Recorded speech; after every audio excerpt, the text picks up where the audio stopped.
Good evening, everyone, and welcome to our third faculty lecture in this year's Out to Lunch programme, brought to you by the wonders of the internet. We'd much prefer to be squeezed into a tightly packed green room, drinking beer and stuff, but we'll have to make do with this. In the meantime, hopefully next time we see you, we can be pressing the flesh. But anyway, look, in case you don't know me, my name is Adam Turkington. I run a business called Seedhead Arts. We do lots of different events normally, but not at the minute. And one of the things we do is a thing called the Faculty Lecture Series. The Faculty Lecture Series is kind of basically because I hated education, but I quite like learning. So I'm kind of trying to find ways to continue learning about stuff, even though I've left. I never ever want to go back to full-time education. So I kind of ask people who I feel have knowledge that I'm interested in to come and talk, and hope that other people are kind of interested in the same things. Now, this is the third time that we've asked the edible flower to speak at our lectures, and the first two times Joe has talked about beer, but delighted, because I'm doing dry January, that this time there's not, well, actually I noticed Erin drinking beer, which made me feel quite sad, but anyway, but she's not here to talk about beer, at least. She's here to talk about preserving for the apocalypse. So look, we've got another couple of lectures coming up on Tuesday and Thursday, Wednesday. I'll not bore you with them, but you can look them up. But in the meantime, thanks for your time putting up with me rambling at the start when really you're here to see Erin. Let's wave your hands in the Zoom fashion for Erin. Hello, everyone. Thank you very much for joining this evening. So my name's Erin. I run a little company called The Edible Flower with my wife, Jo. We are a supper club and catering company. We also have a kitchen garden, and we do all sorts of events in normal times. We run supper clubs, we do catering for big and large, sort of large and small events. We run cooking and growing and brewing workshops. But at the moment, we're doing quite a lot less of that and a few other things. So this year, we've been concentrating lots on our kitchen garden and selling the produce from our kitchen garden, some of the vegetables in a little veg box scheme, and also lots of salad leaves, which we've been growing and selling this year, and edible flowers as well. And I've been making a lot of cakes this year as well, and decorating them with the edible flowers that we grow in our garden. And as a result of that, I've also been doing a lot more preserving than I usually do. I do quite a lot of preserving, of making jams and chutneys and jellies, which I use for the events that we do. But this year I've been making loads of jam because I've been making these cakes and they're all filled with homemade jam. So Adam suggested back to me in November that maybe I might want to talk at this, and we kind of thought about a few different ideas, and he'd suggested this idea of preserving for the apocalypse, which sort of seemed weirdly appropriate in these kind of strange times that we're living in, with random shortages on the shelves as a result of people overbuying during lockdown, or Brexit at the moment. So it seemed like maybe a good time. And also lots of you guys maybe have a bit more time at home than you did usually. I know not everybody has more time at home, but some people have more time at home. And so lots of people are doing more cooking. So it seems like a good time to kind of explore some of those kind of forgotten skills that maybe your granny or granddad perhaps used to use to make different preserves, and ways of kind of preserving what you're growing in the garden, or maybe things that you're finding in the hedgerows around about your houses. So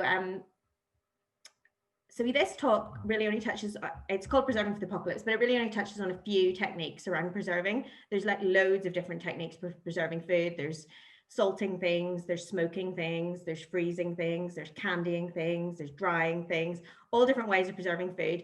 But for this talk, we're just going to focus on a few kind of key techniques, which I use quite a lot. So making jams. I haven't talked much about making jellies. It's sort of the kind of jam version of making jellies. But if people have questions about that, they can ask me about those later. Making chutneys, making ketchup, and also making sauerkraut. So that's a lactic acid fermentation. So it's slightly different to the other three techniques where we're actually cooking out the produce to preserve it. I've really enjoyed preparing for this talk. I when I sort of first thought about it, I was like, oh, that would be an interesting way of kind of talking about different recipes that I use a lot. But actually, when I started thinking about it, I actually realized that I'm actually quite an intuitive cook when it comes to doing all of these things. And that's mainly because, well, it's because of two things. The first thing is I really like change and doing new things all the time. So I'm always trying to find like a different way of doing something, or a new recipe, a new combination. And secondly, I'm often using up random amounts of vegetables or produce that I've collected, or that has come out of the garden, or that I have left over from a catering job. So I'm often like, I don't have an exact recipe of things. I just have to use what I've got and make it into something. But it did make me think, going through these with some of the kind of basic recipes I use, I've kind of put together some ratios. So basically what I'm trying to do with the talk is I'm going to try and show you ratios for those 4 different things. So for jams, for chutneys, for ketchup, and for sauerkraut. So that basically you can follow the recipes that I'm giving you, or you can use your own recipes and adapt these ratios of different amounts of sugar or vinegar or whatever, to make your own recipes, and to use up whatever you've got that you want to preserve.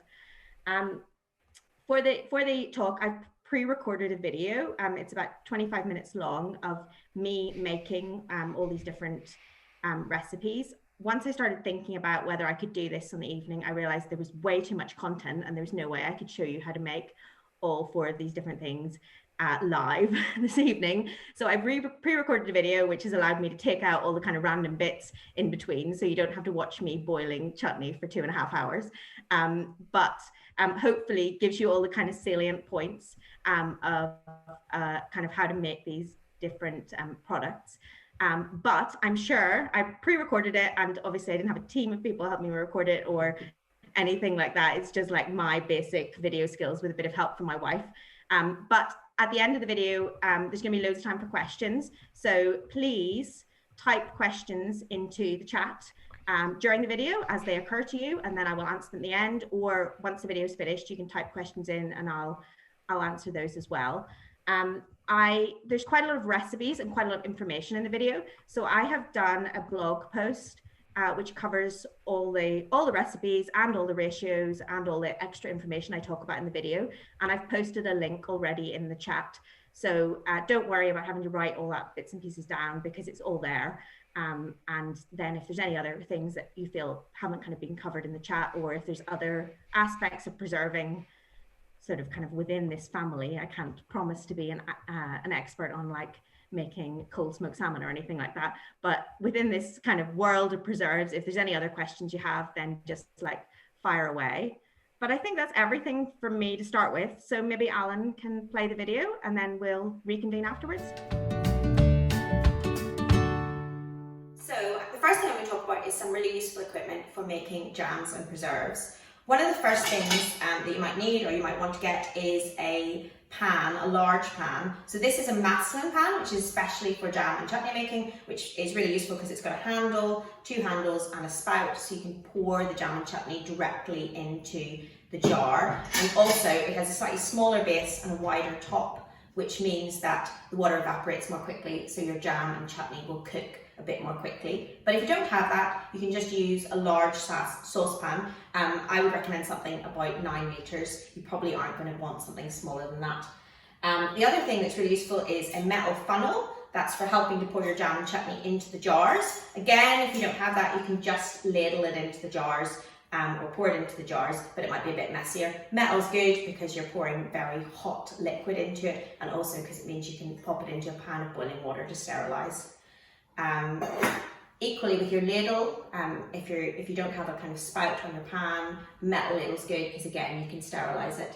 A couple of other useful things that you might want are a thermometer, a food thermometer or a jam thermometer. That's for testing the setting point of your jam. You don't need it for ketchup or chutney, but it is really useful for jam. If you don't have that, I'm going to show you another way of checking the setting point of your jam.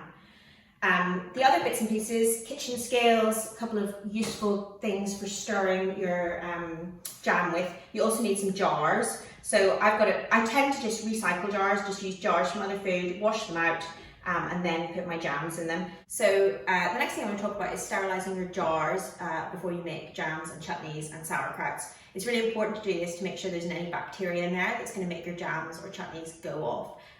Because lots of them you might be keeping at kind of room temperature in a larder or something for quite a long period of time. So what you need to do to sterilise the jars, you just need to wash them in hot soapy water, and then you need to put them in the oven for about 20 minutes at 120 degrees Celsius.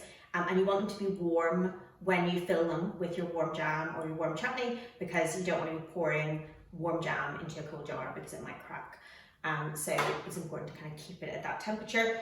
In terms of doing your lids, I just do my lids in a pan. So I put all the lids in a pan, cover them in a bit of water, put them on the hob and let them sort of boil away for about 5 minutes on the hob. So first up, we've got chutney. And chutney is one of the easiest preserves to make because you don't need to worry about setting points or kind of anything tricky like that.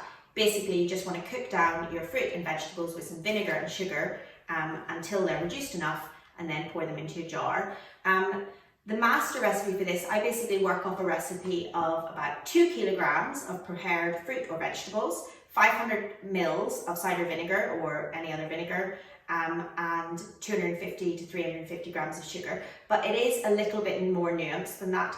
If you work off that, it'll work totally fine. But if your ingredients have quite a lot of acidity, you might want to reduce your vinegar a bit. Or if you're using quite a lot of sweet ingredients, you probably want to go at that kind of lower level of sugar, so more like the 250 rather than 350 grams. So the chutney we're making today is a spiced apple chutney.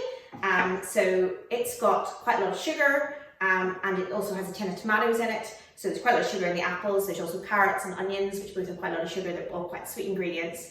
And it's got quite a lot of acidity. So I'm reducing the vinegar a bit and using 400 mils of cider vinegar to 2 kilograms of fruit. And I'm also using that kind of lower level of sugar, so 250 grams of sugar. And basically what we're going to do is we're going to put all the prepared vegetables in with the vinegar and all the other ingredients and just boil it up for probably an hour and a half, 2 hours for this quantity, until it's reduced enough, and then it'll be ready and we'll jar it up. So I've already prepared all the ingredients in advance because you don't really want to watch me chopping 2 kilograms of vegetable. So we've got the 700 grams of apples in here, and I've chopped them up already, and I've just put them in with the 400 mils of vinegar to stop them going brown basically. So I just chopped them straight into the vinegar. And then I've got quite a lot of other vegetables here as well. We've got 500 grams of grated carrots and 500 grams of grated onion. You can chop them or grate them, whatever suits you better. We've also got a green chilli, and I've got some ginger in there as well. So I'm going to put that all in with the apples. I'm going to put in the tin of tomatoes. And then we're going to put in a few spices. And basically, if you kind of keep to those kind of quantities of sugar, fruit, vegetables and vinegar, then you can add whatever kind of flavorings you want.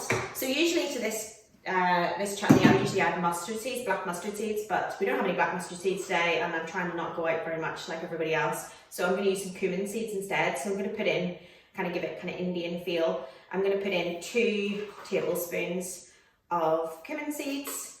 I'm going to put in a teaspoon of turmeric. So this is a half teaspoon, so I'm going to put in 2 of those. I'm going to put in a cinnamon stick, and I'm going to put in a wee pinch of cloves, ground cloves, not too much because it's quite strong flavour. And then I'm going to put in a teaspoon of salt and the sugar as well. And then we'll give it a quick stir and we'll pop it on the hob. So a good teaspoon of salt there. And the 250 grams of sugar. And you can, so it's really easy to scale up a chutney recipe. You can increase it, double this recipe, you could quadruple this recipe, or a kind of similar recipe that you've made up with whatever ingredients you want to use, and just boil it away as long as you have a large enough pan. So this is everything in the pan now. I'm just going to give it a quick stir over kind of medium heat to dissolve the sugar, and then I'm going to let it boil away over a kind of medium to high heat for sort of an hour and a half to 2 hours until it's reduced enough, and then we'll jar it up. So the chutney's been cooking away over medium heat for about an hour and 15 minutes. If you're cooking a larger quantity, it might take a bit longer than that. About halfway through the cooking, I added a couple of 100 mils of water because it was beginning to look a bit dry, but the vegetables weren't cooked as much as I wanted them to be. but continue to cook it, and now it's ready. And you can tell that your chutney is ready when it's reduced by at least a third or a half, but also reduced in volume by at least a third or half, but also that when you drag your spoon across the bottom of the pan, it leaves a kind of clear trail on the bottom of the pan, and it doesn't immediately fill up with liquid. So then you know your chutney is ready.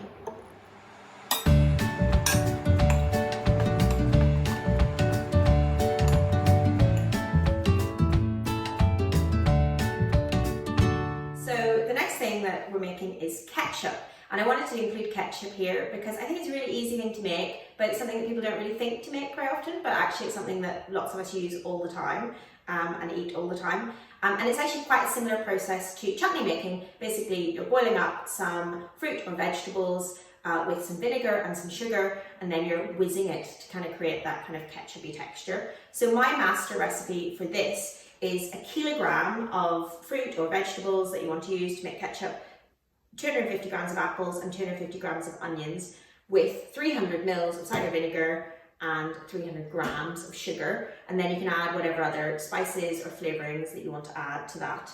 I would quite often make this with tomatoes. In the summer, or in the winter, I would just make it with tinned tomatoes. In the summer, you can make it with fresh tomatoes. You do need to peel the tomatoes first, before you make kind of a regular tomato ketchup, because you don't really want those bits of skin in the ketchup. Or you could boil it up and then sieve it. Potentially that's another way of doing it.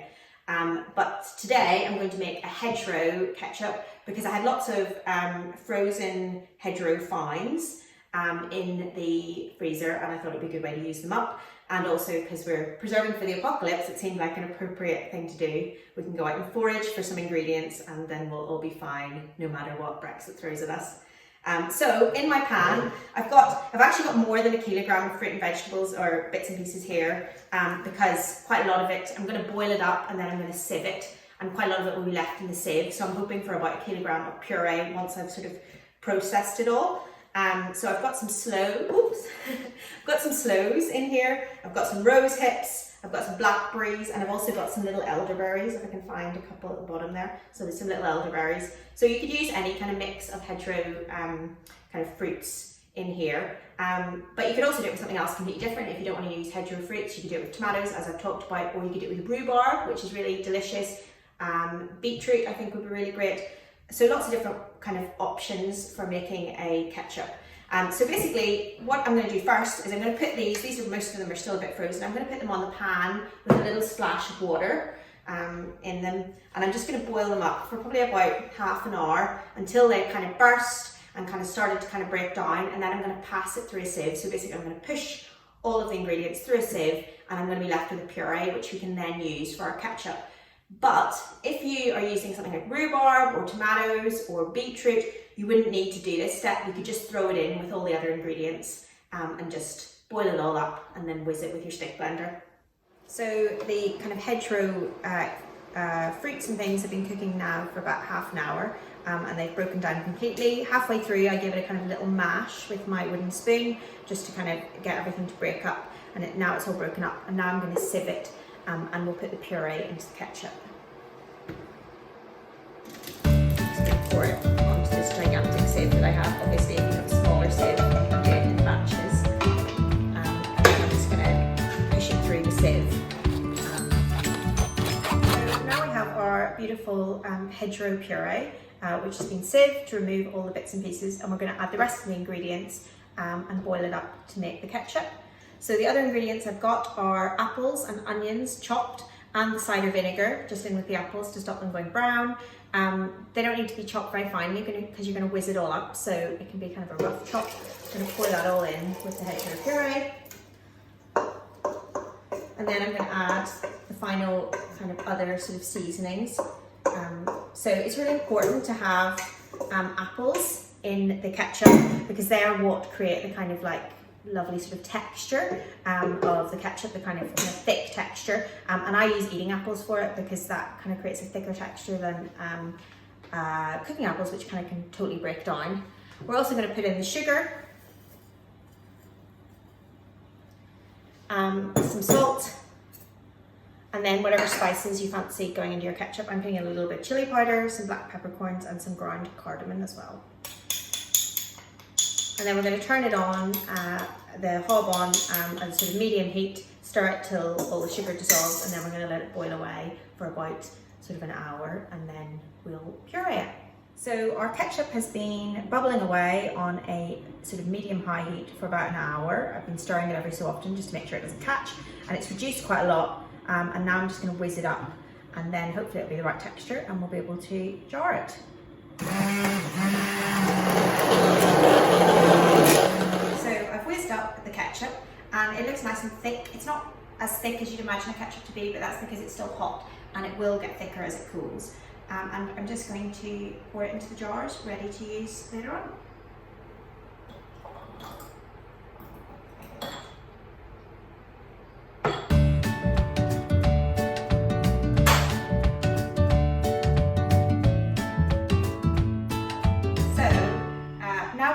Sauerkraut. So sauerkraut is a natural ferment, so it's quite different, or a natural pickle. It's quite different from lots of pickles that you would buy which use vinegar as a preservation. Instead, what we're going to do is we're going to use kind of salt and thyme and temperature to create an environment which certain bacteria and yeasts love, and that is going to create both flavour in our sauerkraut and also the preservation. So it's actually what's going to keep it, you know, still edible in 3 months' time or whatever. So lots of people think sauerkraut is difficult or tricky to make, but actually really all it is a mixture of vegetables with some salt. So I've got about 1.3 kilograms of vegetables here. I've got a mixture of cabbage, carrot and apple. And I'm going to flavour it with some caraway seeds because I really like that combination, but you could use any type of flavouring or no flavouring. You put chilies, fresh chilies in, or fennel seeds, all sorts of different things, cumin seeds, coriander seeds, whatever you fancy. So I'm going to put caraway seeds in there with my vegetables, and then I'm going to give it a really good mix with my hands. Just kind of get it all mixed in together. And the key thing to remember with making sauerkrauts or with kind of natural ferments like that, like this, is that for the weight of vegetables, you want 1 to 2% of salt. So so I've got 1.3 kilograms. I'm going to go for kind of closer to the 2%. So I'm going to put 25 grams of salt in here as well. And I'm also going to put in some sugar as well. That's not essential, but it sometimes helps the ferment go faster, and I also just like, because it rounds out the flavour a bit, everything together. So I've been, I'm kneading this sauerkraut, or kind of mixing it all together for just a couple of minutes, and you can see like how much the vegetable has reduced in volume. It's like more than halved basically, and lots of liquid has started to come out of it as well. So now we're going to just pack it into a jar, and then we will leave it at room temperature for a few days, and hopefully it will start to ferment. So I didn't quite get all my sauerkraut into this jar, so I included another smaller jar. You want to leave a bit of headroom at the top, because the liquid, you know, as the ferment happens, carbon dioxide will be released and the liquid will bubble up, and you don't want it to be like so full that there isn't any space for it to do that. And also with that in mind, I like to when it's fermenting at room temperature, I like to keep it in a plastic box, sitting in a plastic box, just in case there is some leakages. And once you see it start to ferment, you can burp it, which basically just means you open the jar and let a little bit of the carbon dioxide out. It's good to keep as much as possible everything underneath the liquid, so you can see a lot of liquid has been released through the process of doing that. I tend to just put a little cabbage leaf, one of the little hard cabbage leaves on top, and kind of push it down, and that helps keep everything underneath the liquid, you can see. So it's now Saturday, and we made the sauerkraut on Monday. So I just want to show you a few things that you can look out for so that you know your sauerkraut has fermented. There's already been some activity with the sauerkraut over the last few days. I've been keeping it in my kitchen, which in the wintertime it's unheated. So in the wintertime it is quite cool, but I've put it against the wall over here behind me, which has a fireplace behind it. So that's kind of creating a bit more warmth. If your sauerkraut doesn't seem to be fermenting at all, it might be too cold. Though even if it's really cold, you know, as long as it's not freezing or whatever, with time it will start to ferment. So don't lose hope.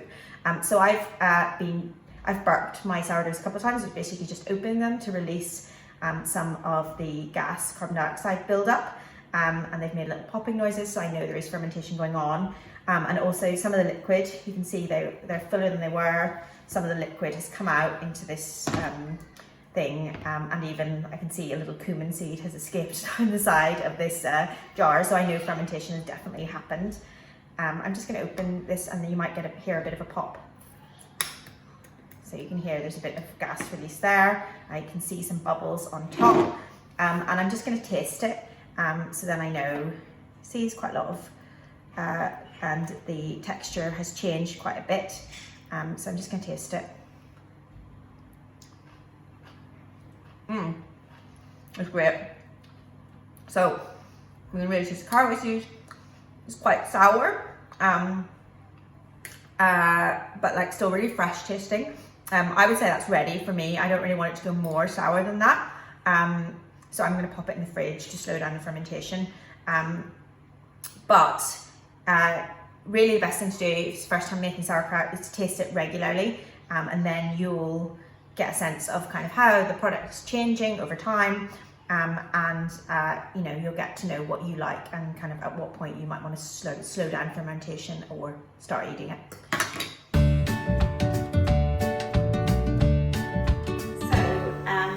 Jam making. The next thing we're going to make is jam.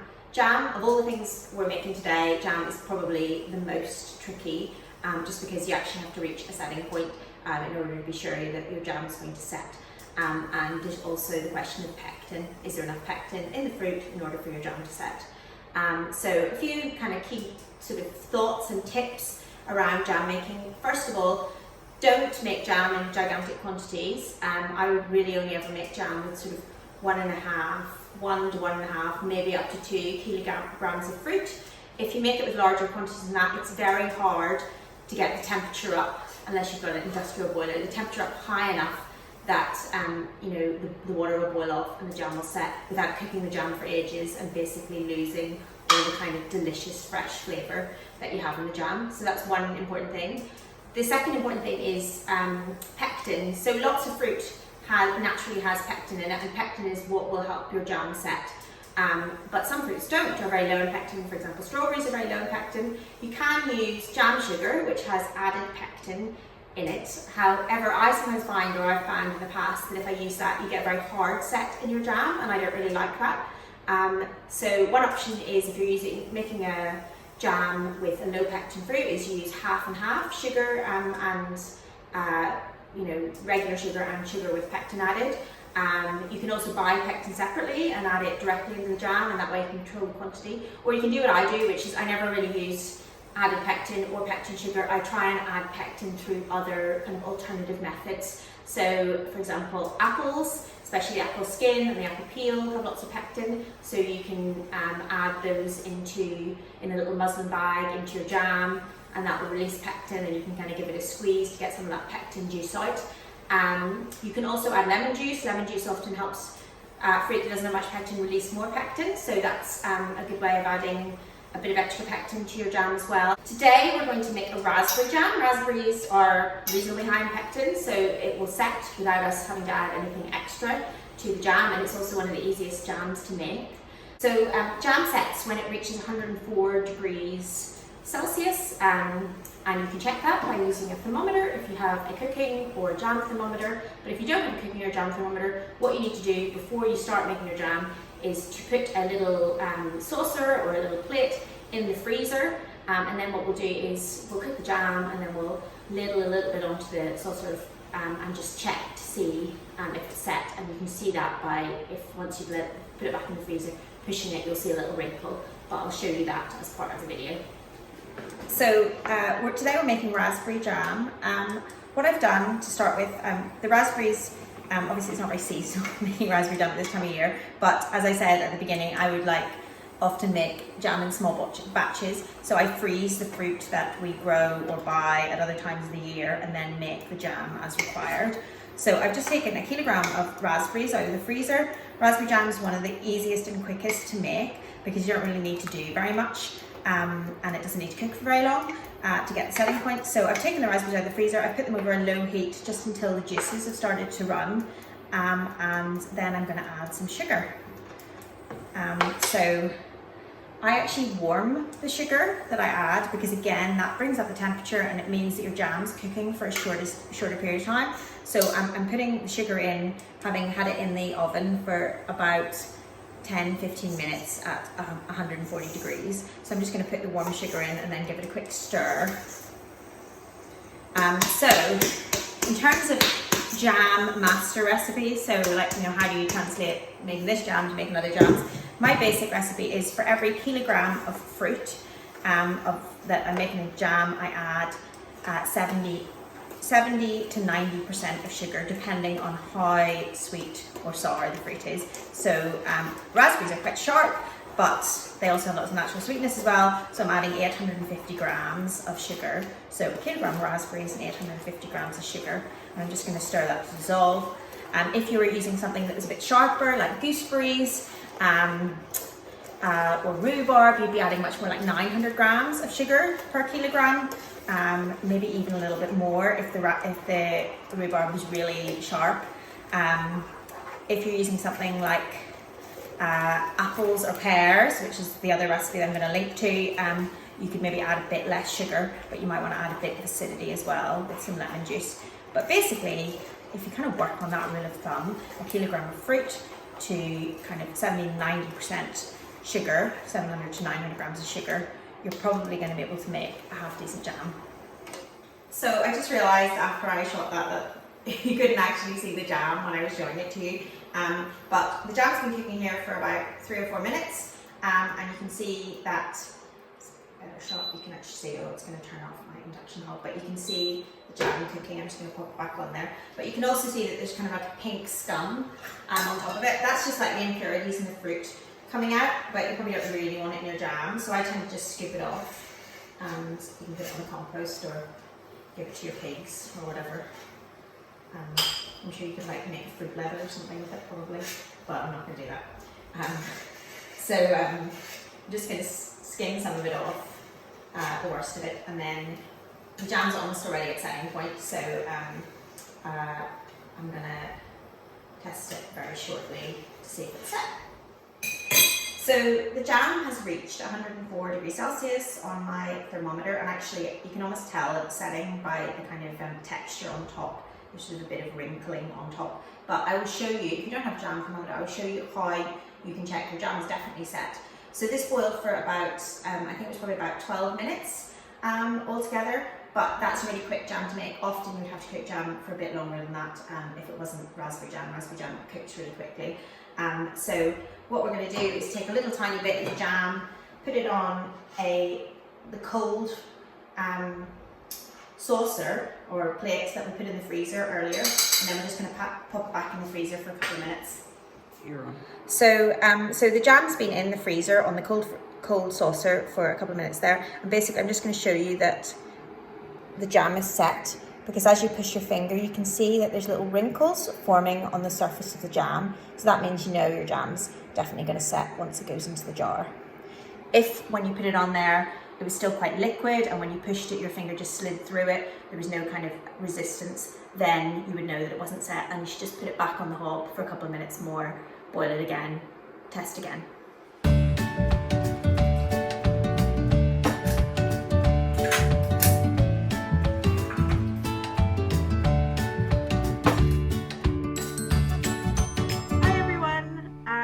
Enjoyed the video and you can all hear me again, and that most people have got their sound sorted out. I know there were a few issues.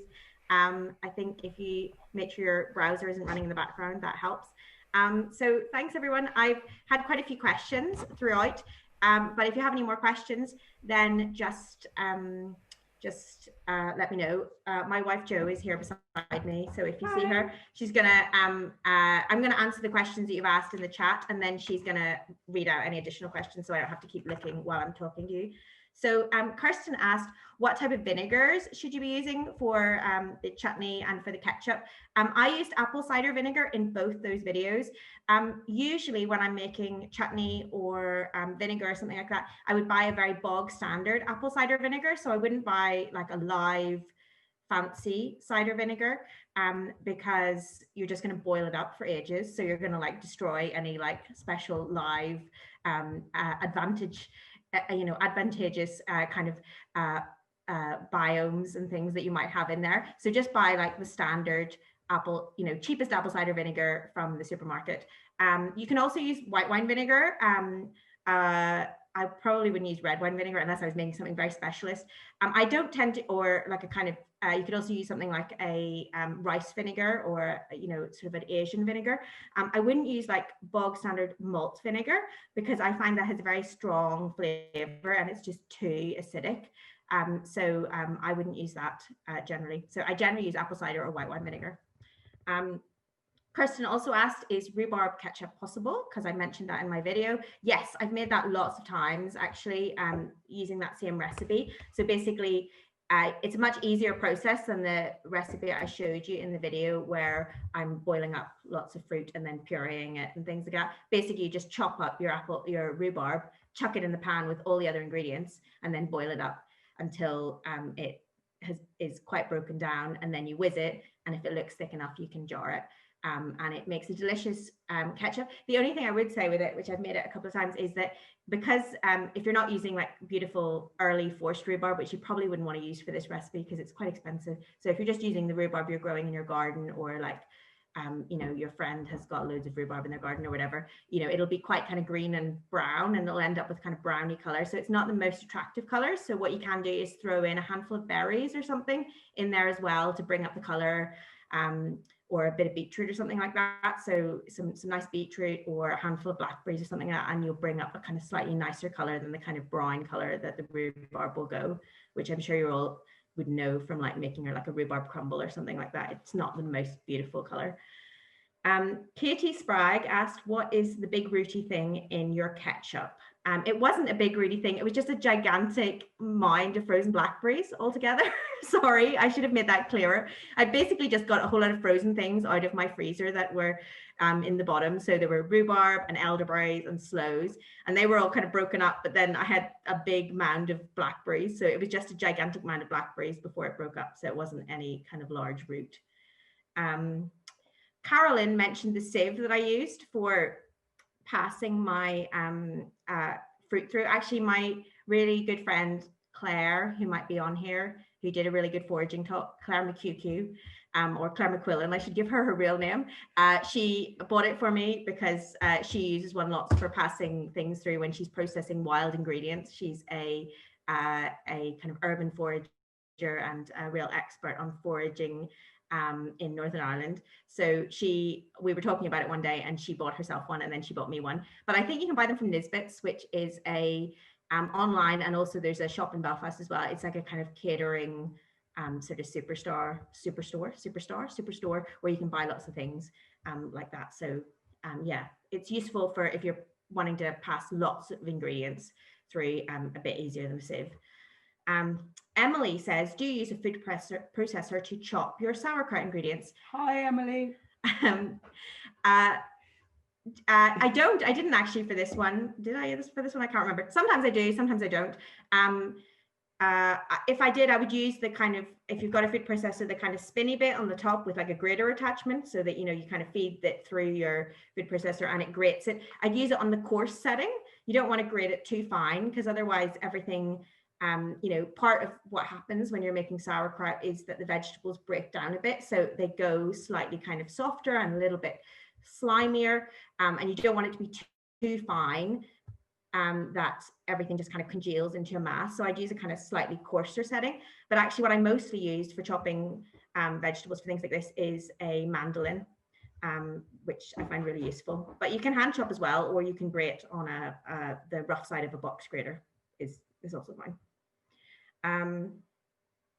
Dawn asked about sea salt. So yes, I mentioned sea salt in the sauerkraut section of the video, and I should have talked a bit more about what type of salt I use. I then went back and kind of put a note in to say that I think that actually it probably is mostly fine. I haven't really tested it, but lots of salt that you buy in the supermarket has things added to it in order to make it free flowing so that you can kind of pour it easily out of a salt shaker.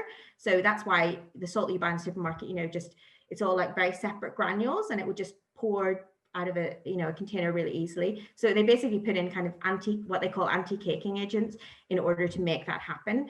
And those agents, they're extra things that are added to salt, can mess up your fermentation and things like, especially if you're making sourdough, or if you're making cheeses, or if you're making sauerkraut or other ferments. It's better if you can use a salt that does not have those things added. So you can buy specialist dairy salt online. You can use sea salt, that is totally fine. So like Malden sea salt, something like that. You probably want to crush it up a little bit first before you start kind of rubbing it in, or if you're putting it into bread, you definitely want to crush it up a bit first.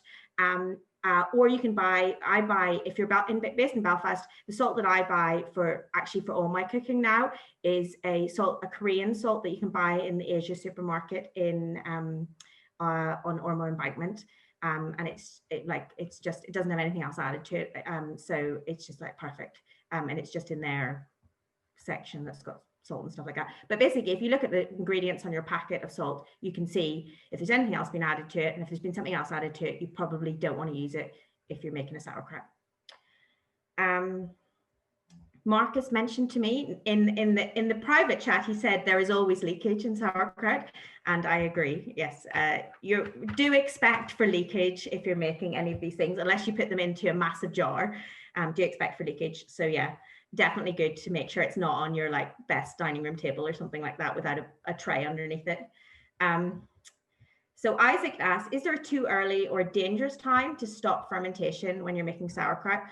No, I don't think so. I don't think anything bad would happen. It will still, basically you're not really stopping fermentation by putting it in the fridge, you're just slowing it down. So it will continue to ferment and be alive. So I don't think there's any dangerous time to stop. Like I would probably always leave it like 2 or 3 days before I started eating it, because otherwise it'll just taste a bit like salty cabbage, which is fine, like it won't do any harm. But you do want to make sure there's, well, you don't need to, but it's nicest to make sure there's enough time for some kind of sourness to happen. But really with these like sauerkraut and stuff like that, it's very hard to go wrong. If you open it and there's a massive mold growing on top of it, or it smells totally terrible, then obviously don't eat it, like just the same way you would with any food. But if that isn't the case, it'll be totally fine. Like it's very, very hard to go wrong really with sauerkraut. Rosemary asked, are there other types of sugar that you can use for jam? So like coconut sugar or maple sugar and things like that. Yes, you can use other types of sugar for jam. I have not got a lot of experience of doing that, but I certainly have seen recipes where people do that. So yeah, I mean, I would just have a look at some recipes online and see. I think the only thing worth noting with those type of things is that they have more flavor than sort of standard granulated sugar. So it'll obviously change the flavor profile of your jam a little bit. And also some of them might catch a bit more easily, might be a little bit harder to dissolve. One of the things I didn't really mention in the video, but it's worth noting, is that when you're making jams and chutneys, you do want to kind of have that stage where the temperature is at a kind of low to medium temperature when you add the sugar, and you stir it really well to dissolve it. Because if you don't do that, you can end up with crystals. Sugar does want to crystallize, and if you don't make sure it's fully dissolved, you can end up with crystals in your jam and things like that. So it can take, and then, I mean, it'll still be fine to eat, but it might be a bit crunchy or like a slightly weird texture. So some of those sugars might be a little bit harder to dissolve. But I haven't got loads of experience doing that. But one of the things I was going to mention as well is that there's a woman called, I don't actually know, I can't remember her second name is, but she's called Pam the Jam. She writes lots of recipes for River Cottage and is a real expert on jam making, and she's published a couple of books on it. Anyway, she writes quite a lot about making jam with lower sugar in it. So if you're interested in that type of thing, making lower sugar jams, then you should definitely check her book out. And they're lower sugar jams that you can still store for quite a long time. So she's done quite a lot of writing on that, and it's quite interesting. Obviously, if you don't want to store your jam for a long period of time, you can make a lower sugar jam very easily and just put some raspberries, for example, into the pan, add a little bit of sugar, give it a quick stir, and then basically your jam is ready and you can eat it. And if you're only going to eat it within the next week or whatever, that'll be totally fine. So if you don't want to go through the rigmarole of making like a full-on jam that you're keeping for a couple of months or whatever, that's like another really good way of making jam. And Carolyn has said top tips for marmalade making. Yes, I made marmalade just last week actually. The method I use for marmalade making, which works really well for me, is I juice all the fruit, and then I add the fruit and with some water, and chop up. I remove all the pith from inside the fruit that I've squeezed. So the oranges that I've squeezed, remove all the pith, and then finely chop, or whatever cut you like of marmalade, the peel, and then I put all the pith and everything else into a bag. So all the pith and all the other bits and pieces into a bag, muslin bag, and then soak it with the peel and the juice and the water overnight. And then I boil everything up the following day, and the bag with the pith and all the bits and pieces that are left over from the jam stays in the mixture of jam, of sugar, or of water and juice and peel while I'm boiling it up. And that basically has loads of additional pectin in it. So lots and lots of pectin is often found in the kind of seeds or peel and things like that, or pith that's inside fruits. So that basically what helped my jam set. So I never use sugar with pectin added for making marmalade. I always just use it by using the bits and pieces that come within the fruit. And then once I always take that bag out before I add the sugar. So I boil it up, let the peel get soft by boiling it up.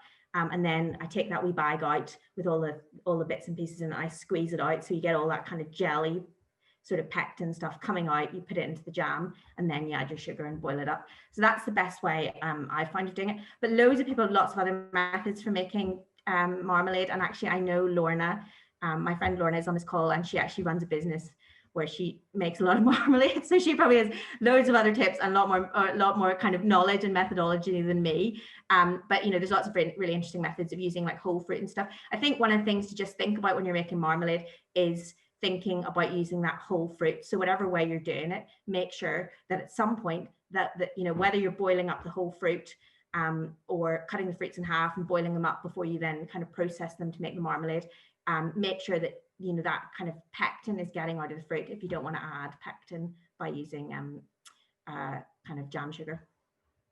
And I think that's all the questions I wrote down from the talk. Is there more questions? There certainly are. Oh dear.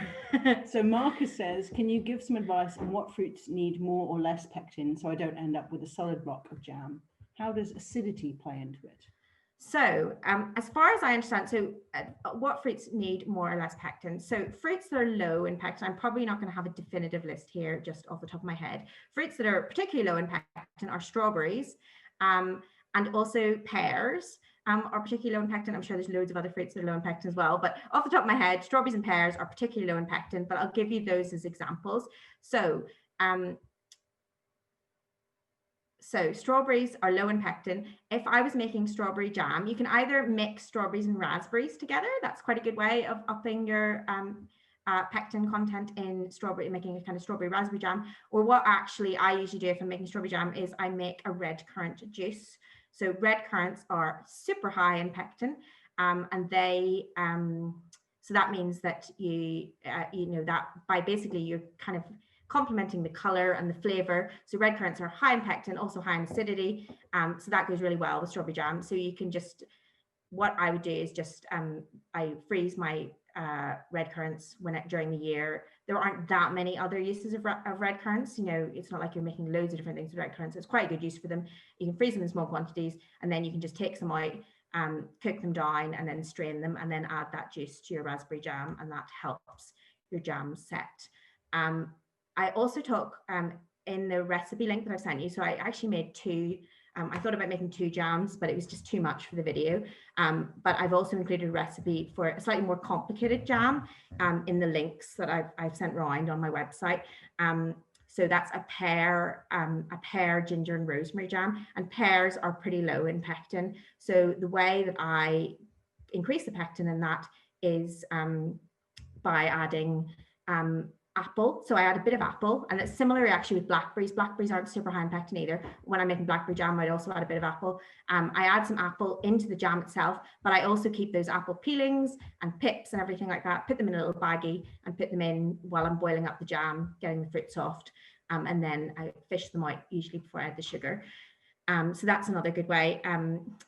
Acidity, I must admit, my scientific knowledge of this isn't like, I don't super understand why this is, but basically in the presence of kind of additional acidity, it seems to allow fruits to release more pectin. So you can add lemon juice, a bit of lemon juice into a jam, like a strawberry jam or a pear jam, both to balance out the flavor, but it also seems to allow them to release a bit more pectin. So it helps the jam set a bit better as well.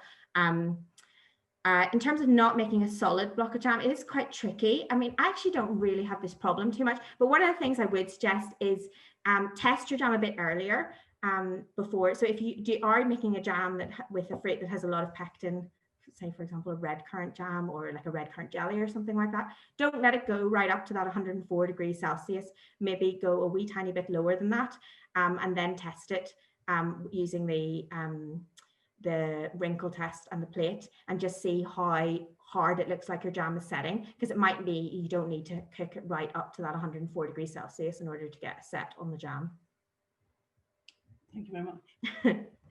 Paddy asked about strawberry jam, but I think maybe you've answered the question. So Paddy's jam is always runny. Yeah. I do like the sugar and lemon juice, but I've done it with jam sugar, and definitely it's still runny. Definitely it's still runny. Oh, that is unfortunate. But you've got the red currant. So yeah, you can add the red currants, trick. but it might be that it's not hitting the 104. I don't know whether you have a jam thermometer or a cooking thermometer. If it's hitting the 104, and if it's hitting the 104 or even 100, you can take it up a wee bit higher in that 105, 106. And it's still runny, then you don't have enough pectin in it. So that means but that's weird if you're using pectin sugar and that's happened.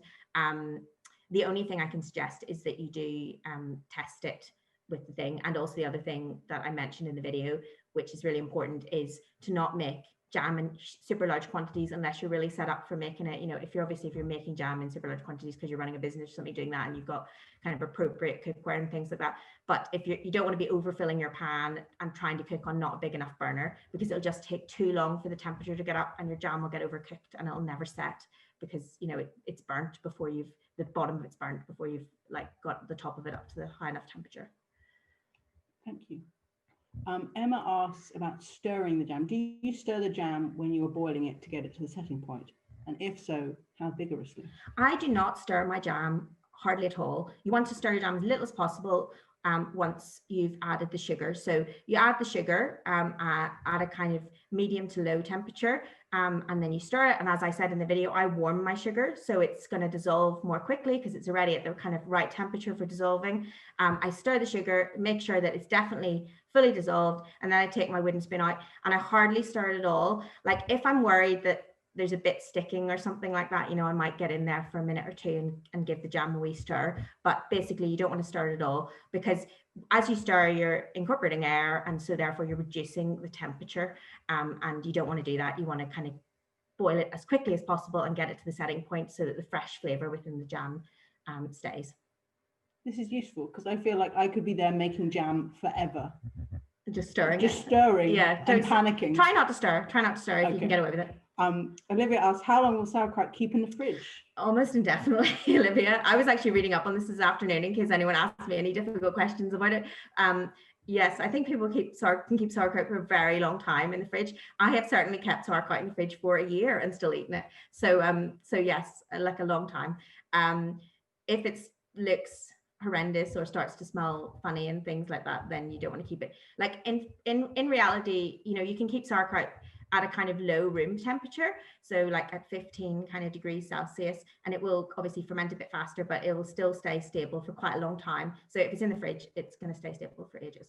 I mean, nothing really happens to it, does it? It just gets more and more funky. Yeah, it just gets more funky. At some point, it'll get to the point where you probably don't want to eat it because it's maybe too full on for your tastes. Then you just use it in small quantities and cook with it. And then yes, that's a good point Joe just mentioned there. So actually, I cook with sauerkraut quite a lot. That you don't get the same kind of benefits sort of to your biome once you've cooked it, because that does kill off some of the kind of lactobacillus and things like that are in there, but it's delicious cooked, so we cook it with it quite a lot as well as eating it raw.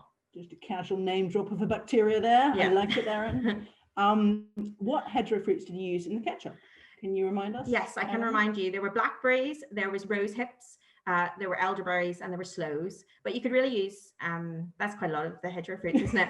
But if you had other hedgerow fruits, you could definitely use them, or you could use, you know, if you had some black currants and things like that, a mixture of different things. It was quite blackberry heavy. I would say that 3/4, maybe 2/3 of that mixture was blackberries. When I used the rose hips in there, I didn't cut them up. You can, if I probably should have cut them up, but they were frozen, so I just like left them in and then mushed them a bit as with my spoon.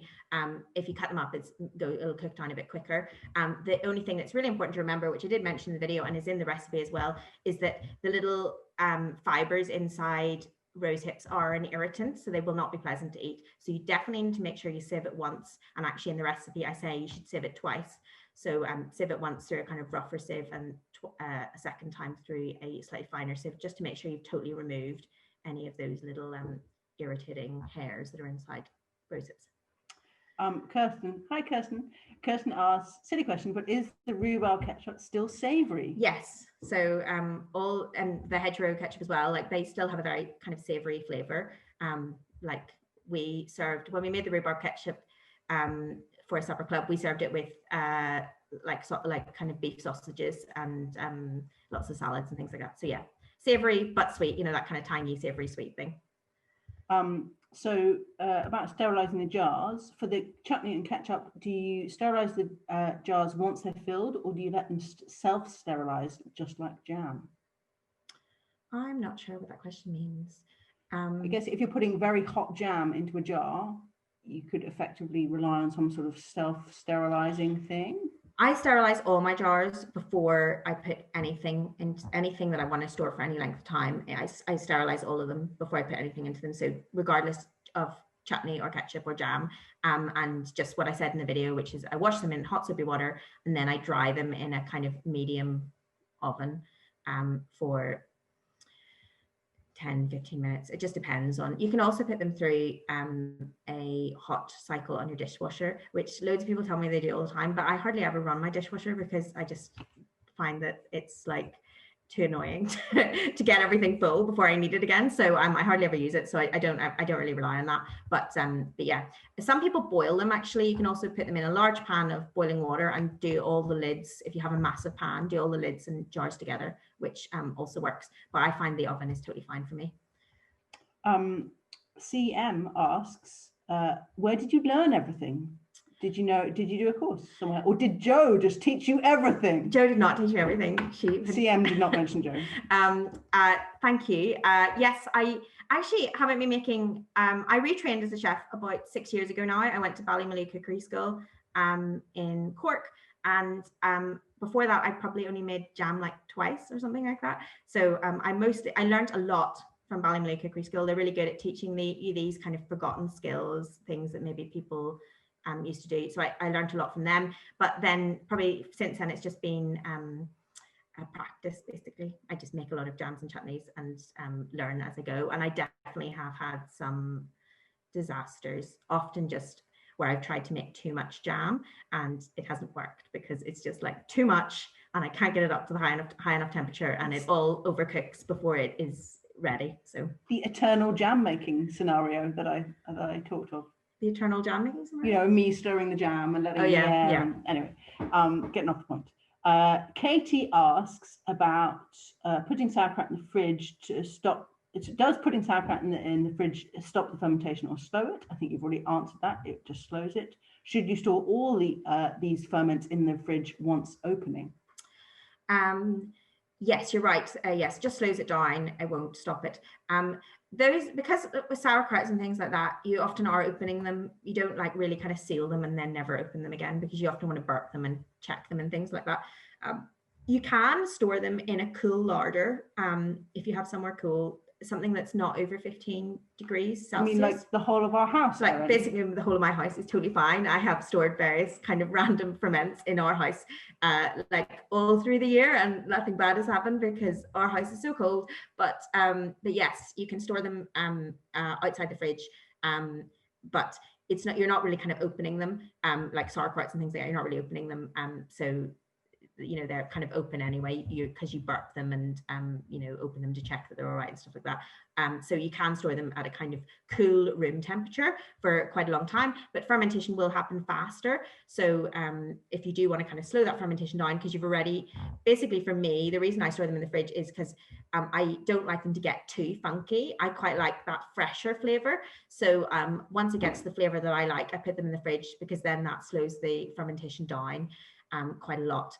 In terms of other things like jams and chutneys and ketchups, I store them in, I have a lot of cool larder space, so that's really fine. But it's fine for them to keep them at a kind of reasonable room temperature until you open them. And then once you've opened them, because the air's got in, you've kind of lost that sterile, you know, the sterilized jar, sealed kind of environment. So you do want to then store it in the fridge after that. Sorry, I was listening to you talk, Erin. And I've forgotten to scroll down. And a couple of people have talked about, I just saw Claire saying there that Claire who bought me the sieve said it did come from Nisbets. That was right, and it is the best sieve ever, so that is the place to get it. Nisbets is Nisbets. What would you put in chutney along with blackberries? Maggie has a large bag of blackberries in her freezer. What would I put in? So I'd probably make a you could probably put anything in, but I would probably put onions, apples, and then maybe some nice spices. Fennel goes really nicely with blackberries, so fennel seed would be good in there. Bay is delicious with blackberries. Yes, Joe's mentioned bay. So if you put some bay leaves in there that you then maybe fished out before you jarred it up, would be lovely. So you could do a kind of and caraway, which I put in the sauerkraut, that would be nice with blackberry as well. But you could also go down the route of doing a kind of more like Indian-y spiced, you know, kind of Asian-y type spice thing as well, and put in, you know, you still go down that route of putting quite a lot of apple in, blackberries in, mustard seeds or cumin seeds or something like that would also be really delicious as well. But yeah, bay is a really good combination with blackberries. And if you wanted, if you had like some, actually the other thing I was just thinking, if you've got like winter root vegetables or something like that, some parsnip or some celeriac would be really nice, chopped up and made into a chutney with blackberries. Jerusalem artichoke? Jerusalem artichoke. 'Tis the season. Yeah, it is the season. I don't know about that. Okay, ignore that. Paddy asks, is there a temperature of texture telltale to know when ketchup is ready? And Paddy, that's very relevant, because I made ketchup that was way too runny. I noted what Erin had said, and I was like, it'll thicken up once it cools down, and it just didn't. And so I had to take it out of all of my beautiful jars, and I had to boil it up again, and it was a sad day in my world. Yes, so it is hard to know. I do find ketchup is hard to know, and actually when I jarred that one, I was like, oh, I hope that was thick enough. It was, by the way. But it was thick enough. It was a really good ketchup texture. I guess my feeling on it is err on the side of caution and reduce it a bit more if you're worried that it's too thin. So if you think that it's too thin, you won't get that what I talked about with chutney, where you could cook it that much and draw a line across the bottom of your pan and have no liquid go into it. You could cook it that much, but then it will be quite thick, probably a little bit thicker than you want. Obviously, it'll still be totally fine, but a bit thicker than you want. So it's hard to know. I guess, what would I say about the texture of ketchup? Would it drop reluctantly from a spoon? Is that choux pastry I'm thinking? Yeah, I think you're thinking of choux pastry. It wouldn't, or cake batter. It's probably like it's definitely thicker than double cream. So so you want something thicker than that, and Yeah, it's probably a little bit of trial and error. It's quite hard to say. I feel that's not very helpful. But you can always take it out of all the jars. You can take it out of the jars and reboil it. One thing you can do is you could with ketchup actually, which I have done in the past actually, is you can put a little jar in the freezer, pour some into the freezer while you've still got it all in the pan, and then leave it for half an hour and come back and look and see what the texture looks like. And if the texture looks quite good, then you're probably fine. And then just reboil it. You know, bring all the ketchup you've pureed back up to temperature, because then it'll be sterile when you jar it. And then jar it after that. So that's a good way of testing, actually. I've forgotten that I've done that before. The wrinkle test. But it's not the wrinkle test, but it's basically like, you know, speeding up that cooling down process so you can see what the final texture of the product is going to be. Excellent. Thank you, Erin. B asks, how often does sauerkraut need burped when in the fridge? No, I wouldn't need to. You wouldn't really need to burp it at all in the fridge. I don't think I ever burp my sauerkraut in the fridge. As long as you eat a wee bit every 6 months. If you eat a wee bit every 6 months, you'll probably be fine. Yeah. So Paddy says, I put my sauerkraut in the fridge before it was ready and now it tastes just salty. Can I take it out and start it again? Yeah, I don't see any reason why not. I've never done that myself, but if you just brought it back up to room temperature by taking it out of the fridge and let it ferment on for a few days, I think that would be totally fine. So yeah. Another option is chopping up a tiny bit of raw cabbage and mixing that in, because you're then introducing new wild bacteria that haven't like gone to sleep because they've been in a fridge. Yeah, so what Joe was just saying there is the reason that sauerkraut, you know, the reason that these ferments happen when you're making sauerkraut or kimchi or something like that is because there are naturally occurring bacteria and yeasts on the product itself. So you don't want something that's too sanitized. So yeah, so if you feel like everything's slowed down and maybe it's all disappeared, you might want to put in a bit of some of those yeasts and bacteria again by introducing some kind of fresh fruits, you know, or vegetables into it. Perfect. Lorna has confirmed, we spoke about Lorna being awesome shortly a while ago. She's confirmed that white sugar is the safest for jam, won't last long with other sugars, and also the color is most awesome. Joe? The flavor and color is brightest. Sorry. Yeah, sorry, I just wanted to say that's really important what Lorna said. So so she said about different types of sugar for jam. She's saying that jam sugar, it really is, white sugar is the safest for jam, and the other ones won't last as long. So I guess if you're maybe making them with other sugars, you might want to just make them and then put them in the fridge and keep them there and use them quite soon. And as we mentioned about before, it is like that because there's no other flavors in white sugar. You know, white sugar is quite flavorless other than sweet.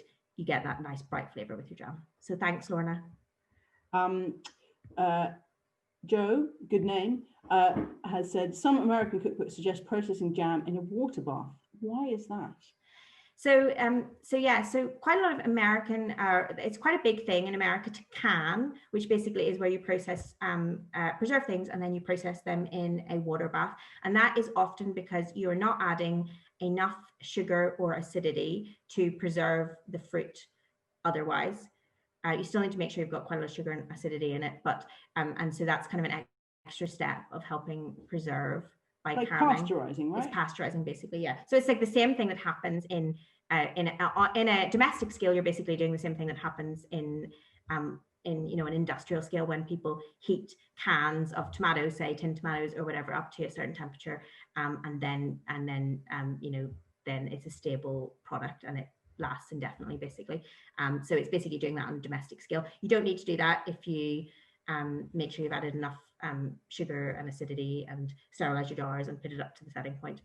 But say, for example, in America, you know, quite a lot of people in America, quite a lot of people who are maybe interested in preserving in America would, you know, like can peaches and things like that if they were growing peaches, and they don't add loads of sugar and they don't add loads of acidity to those, so they then create that environment in which they'll last for a long time by canning them, basically boiling them in a water bath. Fascinating. Can you use blood oranges for marmalade? Hi, Ian. Yes, you can use blood oranges for marmalade. That is in fact the marmalade that I made. I was describing the process. That is the marmalade I made Blood orange marmalade is delicious. Again, another shout out for Lorna, who makes an amazing blood orange marmalade. But yeah, it makes a really delicious marmalade. There is enough pectin in blood oranges to make marmalade. And you get a lovely kind of that lovely sort of fresh, slightly raspberry flavor that you get from blood oranges. Kirsten says, what if you can't get your jam to 104 degrees C? Are you stirring it, Kirsten? You just have to turn up the temperature and boil it a bit harder, I guess. It might be that there's too much jam. There's too much, you need to make your jam in slightly smaller quantities for the size of the burner that you have, that you're boiling it on.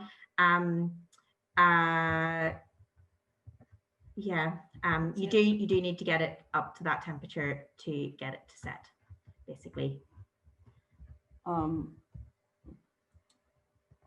Sorry, again, I was pouring myself beer and I've got distracted. Paddy said that he does have a thermometer and he's going to add red currants. Yes, good idea. And small batches. And the other thing is warm your sugar, because, and it's really easy to do. You can just basically do it at the same time as you're sterilizing the jars.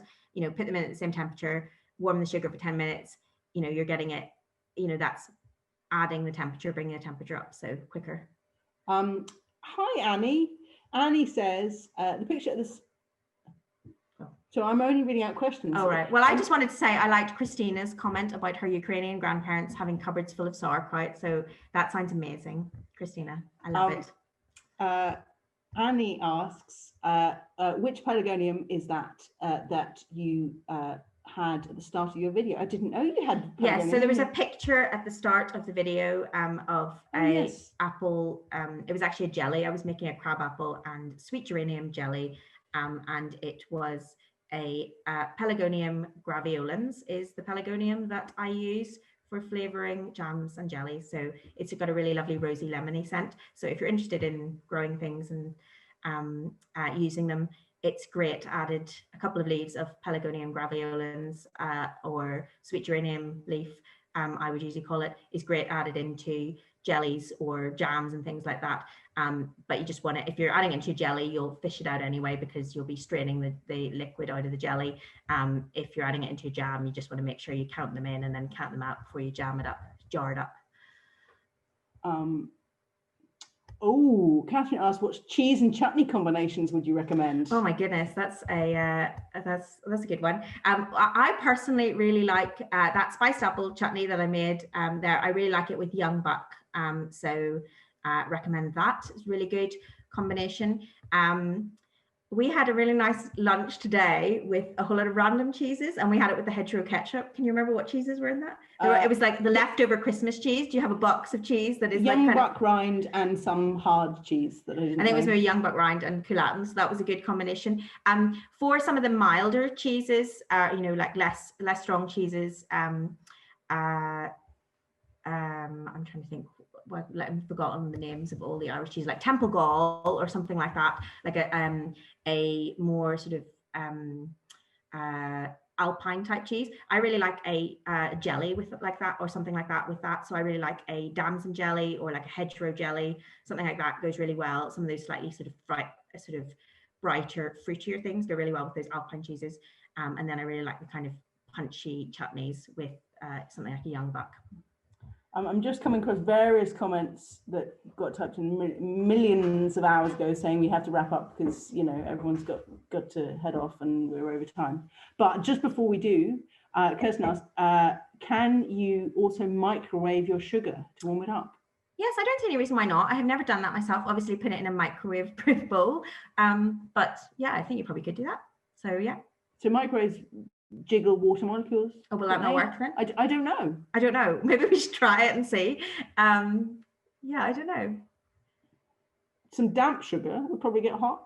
Anyway. Well, it doesn't matter if the sugar is slightly damp, so it wouldn't, because it's obviously going into damp liquid. So yeah. I don't know. We'll have to try it, Kirsten, and see. I think that actually might be the last question. Oh, other than when are you getting your own show, Erin? Vicky would like to know that. Well, I'm in talks with. No, I'm definitely not. With Adam. Hopefully, if I get my own show, there'll be somebody in charge of filming and editing who's not me. Lots of lovely comments from lots of people saying they're inspired to make lots of jam and chutney. So, well, that's great. And if you want to tag me or ask any additional advice, you can find me on Instagram at The Edible Flower, just to give myself a little plug. But if you do want to tag me, I'd love to see your pictures. And also if you have other questions that come up in the process of making it, I'm always happy to answer them. And I'll post the link to the recipes on my social media, on Instagram and on Facebook as well, in case anyone has missed it in the chat. Brill. I think, is that everything then? What do we do now? I think we just say bye. So just keep talking, I think Erin. Alan said it was just a bit weird because he's going to put the slide up and we'll just say bye. So yeah, thanks very much, everyone. And hopefully see you all in real life in the not too distant future. Thanks. Cheers. Thank you.